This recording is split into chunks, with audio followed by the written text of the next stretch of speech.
তোমার পাল্লায় পড়ে আমি সব কিছু হারালাম। তোমার নিজের মতো করে তাকে বোঝাও। এই যে নাও তোমার মোবাইল, সে রান্নাবান্নার দিক থেকে ভালো। চা এবং কফি দুটোই আমার পছন্দ। ইংরেজিতে সেন্টেন্স তৈরি করতে হলে বা যে কোনো সময় ইংরেজিতে ফ্লুয়েন্টলি কথা বলতে হলে অনেক বেশি বেসিক স্ট্রাকচারগুলো জানতে হবে। বেসিক ইংলিশ স্ট্রাকচারগুলো জানা থাকলে খুব ইজিলি সেন্টেন্স তৈরি করতে পারবেন এবং সহজেই যে কোনো সময় ইংরেজিতে ফ্লুয়েন্টলি কথা বলতে পারবেন। এজন্যই আমি আপনাদের সাথে নিয়মিত ইংলিশ স্ট্রাকচারগুলো শেয়ার করার চেষ্টা করছি। হ্যালো এভরিওয়ান, আসসালামু আলাইকুম। আজকের ভিডিওতে আমি আপনাদের সাথে 5টি most important spoken structure share করব, যেগুলো ইংলিশ স্পিকিংয়ের জন্য না জানলেই নয়। Let's get started without delay. তোমার পাল্লায় পড়ে আমি সব কিছু হারালাম। তার পাল্লায় পড়ে আমি এটা করলাম। তোমার পাল্লায় পড়ে সে অপরাধ করেছে। বাংলা বাক্যের মধ্যে পাল্লায় পড়ে থাকলে ইংরেজিতে আমরা বলতে পারি বিং ট্র্যাপড। তোমার পাল্লায় পড়ে being trapped in your story. তার পাল্লায় পড়ে being trapped in his story. So স্ট্রাকচারটি হবে বিং ট্র্যাপড ইন, তারপরে নাউন বা প্রোনাউন, দেন স্টোরি। এক্সাম্পলগুলো দেখি। তোমার পাল্লায় পড়ে আমি সব কিছু হারালাম। I lost everything being trapped in your story. তার পাল্লায় পড়ে আমি কাজটি করলাম। I did the work being trapped in his story. তোমার পাল্লায় পড়ে সে অপরাধ করেছে। He has committed a crime being trapped in your story. পরের স্ট্রাকচারটি দেখি। তুমি তোমার মতো করে ওটা করো। আমি আমার মতো করে তাকে জিজ্ঞাসা করব। তুমি তোমার সাধ্যমতো তাদেরকে সাহায্য করো। এই ধরনের বাক্যগুলো কারো মতো করে বা সাধ্যমতো বলতে আমরা ইউজ করতে পারি অ্যাকর্ডিং টু।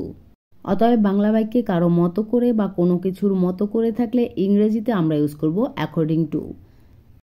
তাহলে এক্সাম্পলগুলো দেখি। তুমি তোমার মতো করে ওটা করো। Do that according to you. আমি আমার মতো করে তাকে জিজ্ঞাসা করব। I will ask him according to me. তুমি তোমার সাধ্যমতো তাদেরকে সাহায্য করো।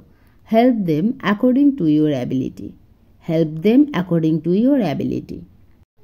আমরা যখন বলতে চাই সে কোনো একটা কাজের দিক থেকে ভালো, যেমন ধরুন সে পড়াশোনার দিক থেকে ভালো, আমার মা রান্নাবান্নার দিক থেকে ভালো, রাফি টাইপিংয়ের ক্ষেত্রে ভালো, এই টাইপের সেন্টেন্সগুলো তৈরি করতে আমরা বলতে পারি ইন টার্মস অফ। কোনো কিছুর ক্ষেত্রে ভালো বলতে ইন টার্মস অফ ইউজ করব। এক্সাম্পলগুলো দেখি। সে লেখাপড়ার দিক থেকে ভালো। He is good in terms of study. আমার মা রান্নাবান্নার ক্ষেত্রে ভালো। My mom is good in terms of cooking. Rafi টাইপিংয়ের ক্ষেত্রে ভালো। Rafi is good in terms of typing. এভাবে যে কোনো কিছুর ক্ষেত্রে ভালো বলতে ইন টার্মস অফ ইউজ করব।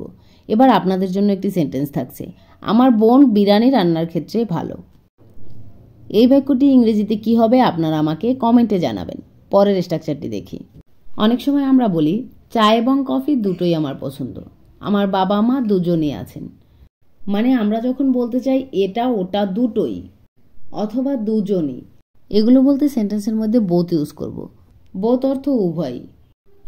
এক্সাম্পলগুলো দেখি। চা এবং কফি দুটোই আমার পছন্দ। I love both T and coffee.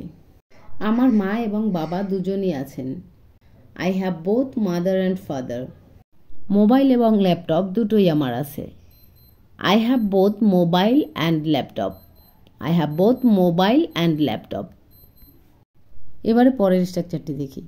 আমরা সাধারণতই বলে থাকি এই নাও তোমার মোবাইল, এই নাও তোমার কলম, এই নাও ঘড়ি। এই টাইপের কথাগুলো ইংরেজিতে বলতে আমরা ইউজ করতে পারি হিয়ার ইজ।